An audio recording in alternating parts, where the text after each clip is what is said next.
Hello అండి, hi అందరికీ. కార్తీక మాసం అయిపోగానే మార్గశిర మాసం అయితే స్టార్ట్ అవుతుంది కదండి. ఈ మార్గశిర మాసంలో ఈ మాసం అయిపోయే వరకు గురువారం పూజ చేసుకుంటే చాలా మంచిదండి. నేను మామూలుగా శనివారం అయితే పటాలు తుడుచుకొని పూజ చేసుకుంటాను. కానీ ఈ మంత్ ఒకటి మార్గశిర మాసం కదా అనేసి గురువారం స్పెషల్ డే అనమాట ఈ మాసంలో అనేసి నేను గురువారం అయితే పటాలు తుడుచుకొని ఇలా పూజ చేసుకుంటున్నానండి. అనేసి ముందు రోజు నైటే మొత్తం క్లీన్ చేసి పెట్టుకున్నాను.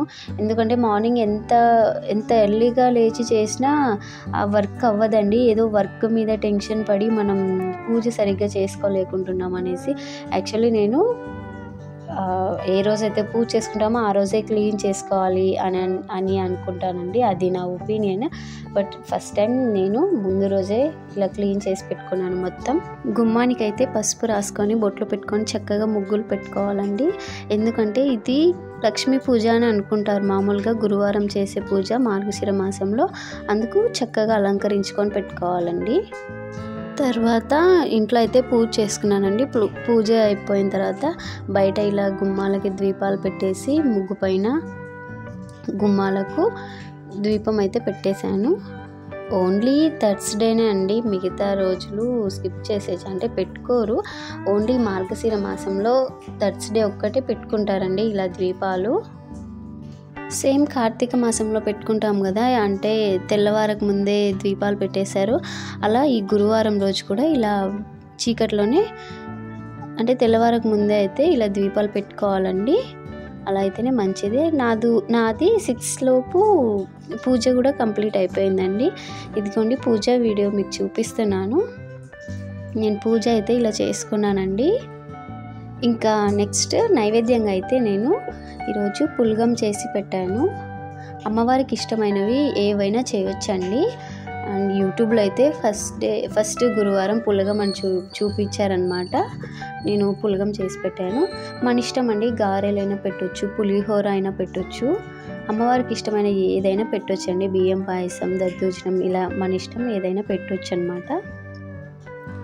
ఇంకా తర్వాత నేనైతే అమ్మవారి సాంగ్స్ ఇలా టీవీలో పెట్టి పూజ చేసుకుంటాను. బాగుంటుంది కదా ఎర్లీ మార్నింగ్ ఇలా పెట్టుకొని చేసుకుంటుంటే. ఇక్కడ హాల్లో ఉన్న దేవుళ్ళందరినీ మీకైతే చూపిస్తున్నానండి. ఇంకా లాస్ట్కి అయితే ధూపం వేసుకుంటానండి. నేను ఫస్ట్ ఇల్లంతా ధూపం వేసేసి ఇక్కడ దేవుడి గుళ్ళో అయితే పెట్టేస్తాను. నెక్స్ట్ ఈరోజే గజలక్ష్మి దీపం కూడా పెట్టుకున్నానండి. యాక్చువల్లీ ఫ్రైడే పెట్టుకుందాం అనుకున్నా. ఇంక ఇది కూడా లక్ష్మీ వారమే అనేసి అంటారు కదా, లక్ష్మీ పూజనే చేసుకుంటారు అనేసి ఈరోజు పెట్టుకున్నానండి. హనుమాన్ చాలీస కూడా చదువుకున్నాను. నాకు హనుమాన్ చాలీస చదువుకుంటే బాగుంటుంది. రోజు అయితే కంపల్సరీ నేను హనుమాన్ చాలీస చదువుకుంటానండి. ఎందుకంటే ప్రశాంతంగా ఉంటుందన్నమాట. ఒక 45 మినిట్స్ దేవుళ్ళ దగ్గరే కూర్చొని ఇక్కడ హనుమాన్ చాలీస చదువుకుంటూ అందరినీ తలుచుకొని దండం పెట్టుకున్నానండి. ఇంకా టీ తాగుదాం అనేసి అయితే టీ పెట్టేశాను. అలాగే కొంచెం కప్లోకి బూస్ట్ వేసుకుంటున్నానండి. టీ కలుపుకొని తాగుదాం అనేసి. టేస్ట్ చాలా బాగుంటుంది. ఇంకా టీ అయితే తాగేసి నేను చపాతీ క్యాబేజ్ చేద్దామని క్యాబేజ్ అయితే మొత్తం ఇలా తరిగేసి పెట్టుకున్నానండి. ఇంకా ఏదో ఒక రోజు అంతేనండి, ఏదో ఒక పని చేసుకుంటూ అయితే నేను బ్రహ్మముడి సీరియల్ అయితే చూస్తూ ఆ వర్క్ అయితే కంప్లీట్ చేసేస్తాను. మెయిన్గా వంట చేసేటప్పుడేనండి బ్రహ్మముడి సీరియల్ చూస్తూ వంట అయితే అయిపోతుంది. మార్నింగ్ టిఫిన్ అయితే అయిపోతుంది. నేను వచ్చేసి టెలిగ్రామ్లో మా టీవీ ఛానల్ ఫాలో అయ్యి అది డౌన్లోడ్ పెట్టుకుంటానండి. పార్ట్స్గా ఒక 5 పార్ట్స్ వస్తాయి సీరియల్. అంటే మనం ఈరోజే చూసేయచ్చు అనమాట అనేసి నేనైతే అలా చూస్తానండి. తెరబాక్స్ యాప్ ఉంటుంది.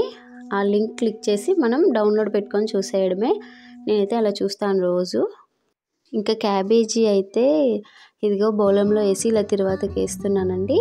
ఇది వేసినప్పుడేమో చాలా ఉన్నింది బౌలంలో, మగ్గిన తర్వాత చాలా కొంచెం అయిందండి. టేస్ట్ అయితే చాలా బాగుంది. చేయడానికి టైం ఎక్కువసేపు పట్టినా దాంట్లోకి వేయాల్సింది ఎక్కువ ఏం అవసరం లేదండి. మసాలా ఏం అవసరం లేదు. ఓన్లీ ఉప్పు, కారం, పసుపు, ధనియాల పొడి వేస్తే సరిపోతుంది. చాలా టేస్టీగా ఉండిందండి. ఇంకా చపాతీలు కూడా రుద్దేసి పెట్టుకున్నాను. చపాతీ చేసేస్తే టిఫిన్ కంప్లీట్ అయిపోతుంది కదా అనేసి. అంతేనండి, టిఫిన్ చేయడం అయితే అయిపోయింది. ఇంకా తినేసాం కూడా. మీకు వీడియో నచ్చినట్లయితే లైక్ చేయండి. థ్యాంక్ యూ ఫర్ వాచింగ్ అండి.